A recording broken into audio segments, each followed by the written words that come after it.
We can use an alternative approach to the decoder program. So here the statement message is set to message plus chr, and code num essentially creates a copy of the message so far and tacks one character to the end. As we build up the message, we keep recopying a longer and longer string just to add a single character to the end. We can avoid this recopying by using list of characters, where each new character is appended to the end of the existing list. Since lists are mutable, the list is changed in place without having to copy the content over to a new object. And when done, we can use the join method to concatenate the characters into a string. So let's see this in the editor.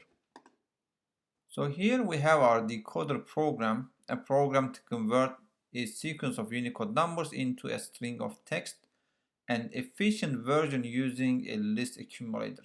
So let's save this part as decoder version 2. And again, instead of using a string, I'm going to use a list of chars, which will be an empty list for first. And then I'm going to, here in this line, instead of keep reconstructing the message, I'm going to say chars dot append, and I'm going to say char chr, and I'm going to say code num. So I'm going to pass in the code num as an integer to chr, and I will get the character appended to the list. So I'm going to do two things when I'm done. First thing I want to do is I want to print the charts and then to see how it looks like. Then I'm going to construct a message from empty string dot join the list, which is charts. Here we go. So let's try this. Again, here I'm using the list. Then I'm using the list.append method to append each decoded character into the list of chars. And then here I'm actually take the list of chars and then create a string out of it with the dot join method. So let's try this.